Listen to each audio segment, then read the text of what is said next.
It's time to navigate through life's kindness, common sense, and a little help from your friends. It's time for Talkin' Shit, the Unsolicited podcast with host Jessica Lee Levin, author, speaker, entrepreneur, and purveyor of kindness. This is Jessica Levin, and we are talking shit this morning. And today I am here with someone with two personas. Known to most people as Joe Kovacs, marketing guru and writer, who also goes by the name of Jay Lemming as an author. And Joe and I have known each other for a long time, and thought he would be a great guest for a number of reasons. One, that he's a very interesting person, a very, very talented writer, and we're going to talk a little bit about his personas and what he's up to, and a whole bunch of other topics this morning. So welcome, Joe. Thank you. Thanks, Jessica. So I know we kind of just touched upon this, but why don't you talk a little bit about what you do in your day job and a little bit about what you're doing on the side? Sure. No, absolutely. Would love to do that. So my day job is as a director in business development for a mid-PA firm in Bethesda, Maryland, Counselor Buchanan and Mitchell. And I've been working in accounting marketing on and off since 2003. And I'm very lucky to be in this profession because I absolutely love it. I've had an opportunity to meet great people like yourself and, many other marketers and those who serve the industry. So it's been a real blessing to be in this industry.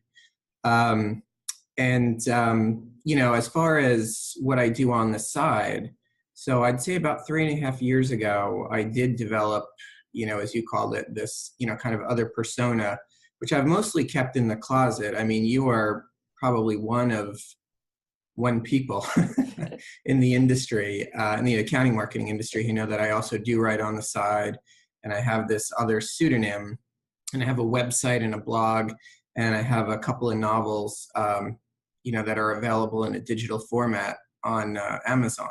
So that's something I've been doing, again, on and off for about 3.5, 4 years.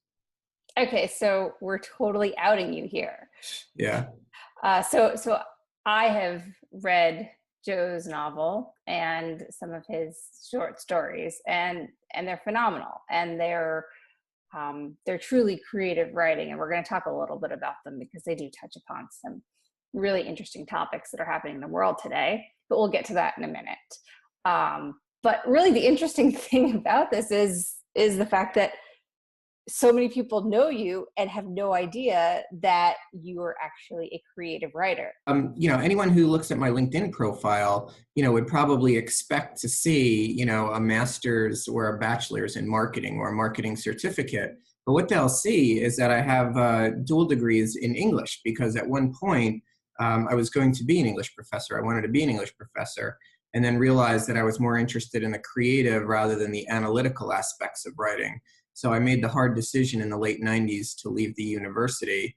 And, over the years, I've just kept diligently writing creatively. And over the last 3.5, 4 years, have I really established a focus on it.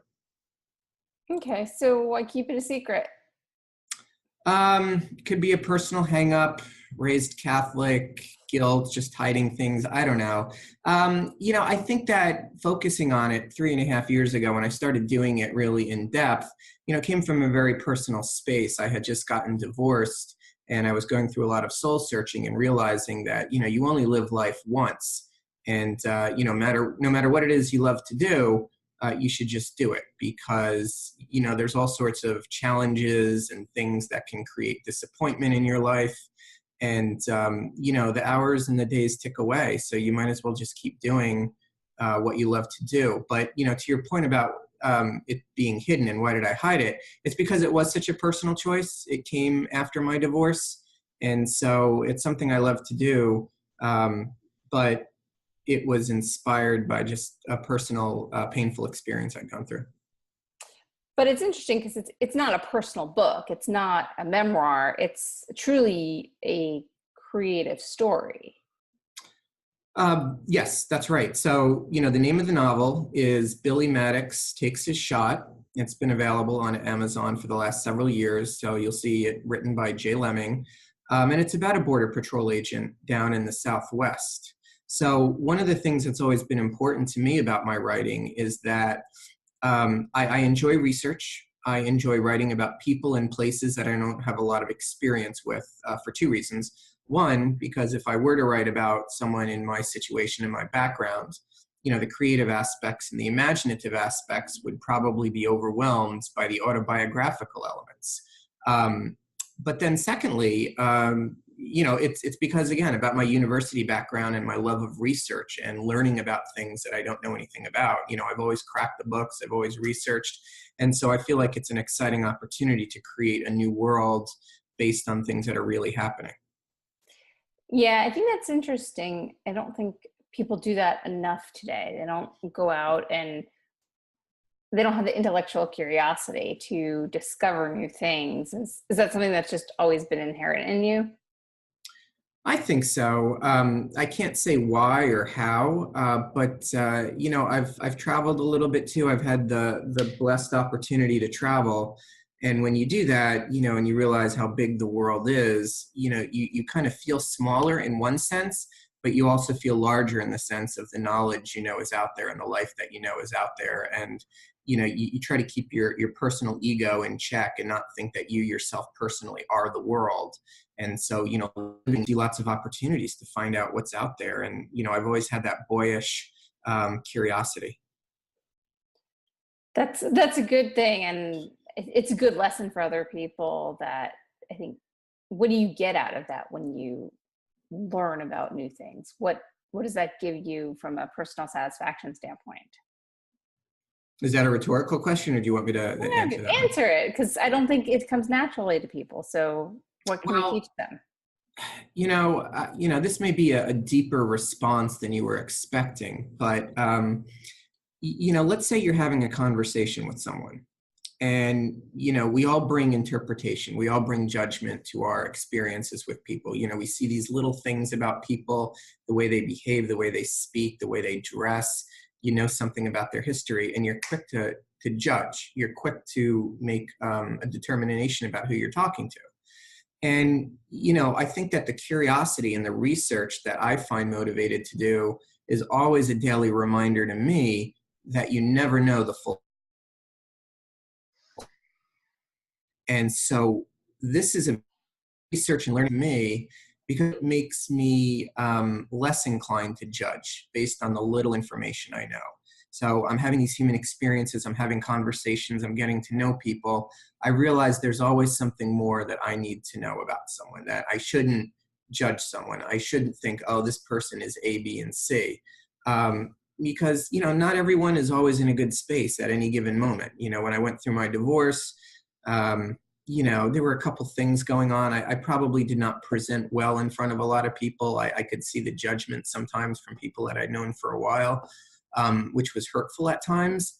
And so, again, I just think it's a good reminder for me, in terms of always being motivated to research and to learn more, to realize that, you never know anyone's full story. So that's a big part of why I think enjoy doing the research and learning about the world.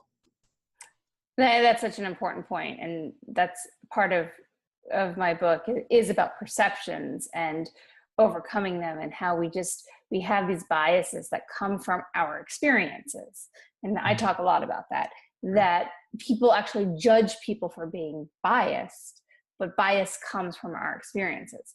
And the only way to overcome that is to have more experiences and to learn more and to see more. And if you don't do that, then you stay in your bubble, and then it just becomes, it just happens over and over again, and there's no way to break that cycle. And what you're doing is being intentional about going out there and learning new things and seeing different things and meeting new people. Yep. So your book actually touches upon a topic that has a lot of preconceived notions, and it is in the news on a daily basis. Why don't you talk a little bit more? Again, it is fiction, but it is based on research. So talk a little bit Sure. more about this specific topic. So the main character in my novel is a Border Patrol agent in Nogales, Arizona, in Santa Cruz County. As you drive directly south on, I think it's I-19 from Tucson, you hit Nogales, and it's right there on the border. And, like you just mentioned, the idea of the border and the idea of immigration is a hot topic, and it has been for a very long time. And it's been a very politicized subject as well. So I think one of the reasons that I was interested in exploring this topic was because, the opportunity to put my feet, or try to put my feet in the shoes of a Border Patrol agent, meant trying to identify what is real to the experience of an individual human who's being a Border Patrol agent. The left says something about the Border Patrol, the right says something about the Border Patrol, but in the middle of it is this guy that just has a job. And there was an album that came out in the late 90s called The Ghost of Tom Joad by Bruce Springsteen, who was a big motivator for me, he writes about the human experiences of Border Patrol agents. So I did go down to the border. I did go on ride-alongs with Border Patrol agents. I had a chance to talk to them. And, I got to see them as humans, as individuals, just chatting with them one-on-one the way, Jessica, you and I are chatting right now. Mm-hmm. And without the politics there, again, you realize that extra thing about them. You don't judge a Border Patrol agent because of what you're hearing in the media on either side of the political spectrum. You're just having your own conversation. You're learning. And so even though it's a novel about the border, it most definitely is. It's also a novel about this guy who just happens to be a Border Patrol agent. And, finding out who that person is and what their struggles was very intriguing and important for me. Okay, so you got to know the Border Patrol agent. Mm-hmm. You also got to see people trying to get into the United States. Yeah. While you were riding around there. And that's also something, obviously, that is just very sensitive right now, and people have a million opinions on that. Talk a little bit about that, seeing it firsthand, and especially seeing it from sort of the eyes of the Border Patrol agent. Sure. No, I have a really great example of the time that I was in Arizona. I was out on, I think it was the Pipe Organ Cactus Monument. It's this naturally preserved park. And we were doing a ride along when we found out about this group of border crossers that had been basically caught on a mountaintop right near the border, and it was on the Arizona side.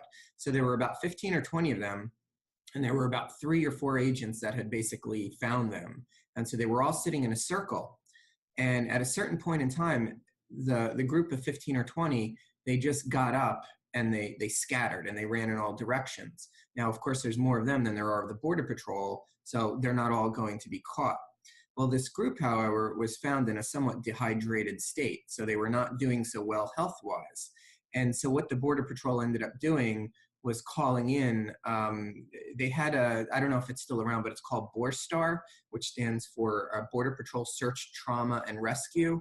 So there's a rescue component, and there's a, kind of a healthcare component that looks after border crossers that are having trouble. They may be dehydrated, they may not be doing so well. And so, they were called in to help. So at that point, the Border Patrol was, obviously they were interested in the deterrence and the border crossings, but they also were looking after, the human needs of these crossers who were scared, didn't want to be caught, and ran off, even though they were not in the best health state. And I think that aspect of, the border strategy is not always discussed as much. So the human aspect is also recognized. It is all real, but it's not always recognized. Yeah, and I mean, I don't think we want to deny there's some very terrible things happening at the border, but most of us are not there. Most of us are not seeing it firsthand, and you had that very rare opportunity to see it. Now, granted, it was a few years ago, but you saw something that most of us just never experienced, to understand a little bit more about the situation. Did that change you as a person at all? Well, I would definitely say as I was going to Arizona that I was hoping to get an experience that would open my eyes, and it certainly did do that. Did it change me as a person? I don't know that it did really. I mean, I think I probably had the sensibility beforehand to know that there was a lot about the world I didn't know. That's probably what motivated me to explore the border region in the first place. So I think the sensibility was there. I'd traveled internationally before I went to Arizona, so I think I already had like this idea of the world as being bigger than me, and that just kind of fed into my interest in exploring the border. Okay, and it's interesting because in your book, it really does come across as somebody who has a job, and a lot of the political nonsense is not there, right? Right. It is very much from the perspective of somebody that's in it every day, and that's their reality. Yeah. So, the main character, Billy Maddox, he has a history of anger management, of lost jobs. He's married, but the marriage is not going well. They've got a son. And by the way, this book was published years ago. So, any autobiographical elements there are just, coincidental. But, so he gets this job as a Border Patrol agent, and it's really his last chance to really keep his marriage alive because his wife is sick of all his lost jobs. I mean, he gets angry at one boss and he doesn't like one situation. And, so the Border Patrol for him represents not so much a political position, but a very personal one. Can I get my act together? Can I just not get angry at things that I don't like, even though some things have happened in my past that have been very troubling to me? Can a human being do that when they realize that they've lost a lot in the past, but they can lose something else right now if they don't kind of rise to the occasion? And so that's what that job meant to Billy Maddox. And I think that was intentional. Again, I wanted to get away from the politics of it. And I really wanted to just showcase his life as a Border Patrol agent from the human experience, and to really just make people feel like, this is a real person. This is not a political symbol. This is not someone that's covered in the media in like a soundbite. This is a real person who has a real life, and they just happen to have a job as a Border Patrol agent. Yeah, and I think you just do an amazing job of that. Thanks. I really enjoyed reading the book, and I read it a number of years ago now, and I think it's just so much more relevant in today's world, not even so much from the political standpoint, but really truly from the humanity standpoint. Mm-hmm. And just the lessons that can be learned there. So you've traveled the world in some interesting ways. Mm-hmm. How did that happen for you? How did that? Well, I'll speak about traveling. So I had an opportunity. Again, I'd call it a blessing to live overseas in Sri Lanka in the late '90s. I had joined the Peace Corps and I taught English overseas. It was supposed to be for 2 years, but it ended up being 1 year because the security situation was a bit untenable. In the late '90s, Sri Lanka was in a civil war, and there were parts of the country that were, quote unquote, safe for the volunteers. But 1998, I think, was also the 50th anniversary of Sri Lanka's independence from the British Commonwealth. And so, whether you call them terrorists or freedom fighters, the Tamil Tigers were expanding their operations into other parts of the country. And, there was a suicide bomber that actually blew himself up less than 2 miles from where I lived. So, you not only get into experiencing another world, but you get into the middle of experiencing some of the hardest things that can happen to people in other parts of the world.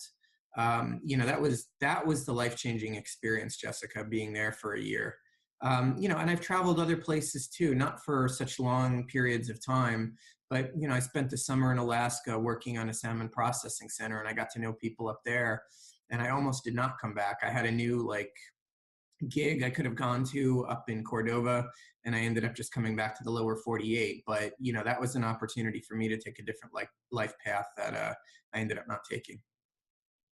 So any regrets about that? No, it was the right choice to make. I mean, I can see different paths. I could have taken single decisions that could have led here instead of there. I don't have really any regrets about the path that I've taken. Really, I'm happy being where I am. All my experiences, good and bad, have led me to where I am. I wouldn't want to be anywhere else, really. That's a good message for people. Sometimes we think about the past and think, oh, if I would have just done this, I would have ended up here. But really, we're probably all where we're supposed to be, and all of the experiences, good and bad, bring us just to the next place, and then that next place takes us to the next place, Mhm. and that's where all of our lessons come from, and that's where sometimes all of our shit comes from. Yeah, no, it's true. Every once in a while, I'll read an article from someone who's maybe in the senior stage of their life, and they're asked, what are your biggest regrets? And one common theme for people that have expressed regrets is, oh, I didn't do this even though I wanted to do it, or I didn't do that even though I wanted to. And the reality of being an adult is that you take on increasing responsibility, and you take on increasing expectations from everyone in your life. Your job, and your family and friends, and even your own sense of what you quote unquote should be doing, based on common social experience and social approval. But I think that that passion and those things that you want to do, that you don't want to regret doing later on in life, you have to save a space for that. You have to save a space for that, and you need to just do it. You need to invest in that. And I think that helps keeps a person young and vibrant, regardless of where they are in life, no matter how many years they have behind them. um, I think it's important to just stay true to those things that mean the most to you, and not let them get overwhelmed by the expectations and the responsibilities, which we shouldn't give up. But you know you really need to know what your heart tells you to. And you've done this now by having your day job as a marketer and really pursuing this second career as a novelist. Hmm. Yeah, I mean, I think career might be a little bit much. um, but I'm writing another book now. I'm in the editing stages, and I'm hoping to get it out by the end of the year. The realities of being a single parent with a job in a a director level position, and not having family in the area, is that you have lots of demands on your time, and you have to be honest about what you can and can't do. And that's something I've had to learn over the last several years. So I've tried to find a balance between everything that I want in my life, and what are the realistic outcomes that I can expect based on the amount of time I have and my ability to manage everything. And I just want to keep writing because that's what I enjoy doing. And I'll just keep doing it. Good. Well, I hope so, because you're a great writer. And the name of the new book is? It's Green Bay Outsiders. So if you were to Google Green Bay Outsiders, probably the first couple of links would be Jay Lemming's website, and you'd have an opportunity to download the first scene of the book for free. So yeah, that's it. Okay, well, that's very exciting. And the website is, for both books, is what? It's Jay Lemming, and that's not the letter J. It's Jay Lemming, LEMMING -author.com. How'd you come up with that name? So good question. Lemming was a college nickname, which I won't go into right now. It's a long story. Jay, though, I was inspired by Stephen King's son. Stephen King's son is Joe Hill, who's a well-known horror author. And, when Joe, his name is Joe King, but when he was thinking of a pseudonym so he could kind of establish himself as a writer without living in his father's shadow, he originally said he thought about using the name Jay because that was the first letter of his name, Joe. Well, I just stole that idea. So Jay is the first letter of my name, Joe, and Lemming is a nickname I had from college. It gets back to a winter, snowed in with some friends, serious cabin fever, lots of nicknames and God knows what being thrown around. So maybe I'll tell you that story another day when we're not being recorded. All right. Well, I look forward to hearing that. Well, I'm excited about your book. I'm more excited that we're telling people that Joe is Jay, and that more people who know us are going to get the opportunity to read your first book and hopefully your second book. And I know it's very scary for you, but sometimes you have to do things that are scary to get to that next experience. But I mean, I like the book, and I've shared it with some people, and I know you've gotten great feedback, and you have a pretty strong following of people who have read it and who have enjoyed it. So that's great for you. And more important is that it's something that you love to do, which, you know, so many of us do things, and, you know, we do them because we have to, but not because we want to and because we love to. So congratulations on being able to make that happen, even when dealing with all of the other shit that life has. Right. So a question that I'm asking everybody is, if you have one piece of unsolicited advice in any realm of the world, what would it be? I would say make the most of your bad experiences, your tough experiences, turn them into opportunities, you know, learn from them, and, you know, become stronger as a result. And, you know, don't avoid tough experiences. Don't avoid them, because, you know, as Yoda said in The Last Jedi, which came out a few months ago, you know, failure is often our greatest teacher. And, you know, we can arise on the other side much stronger and knowledgeable, much more knowledgeable than we were before, you know, some of the bad things happened to us. That is an excellent piece of advice. So thank you, Joe and Jay. I appreciate you being here. I appreciate you sharing some of your shit on the Unsolicited podcast. Well, thanks, Jessica, for having me.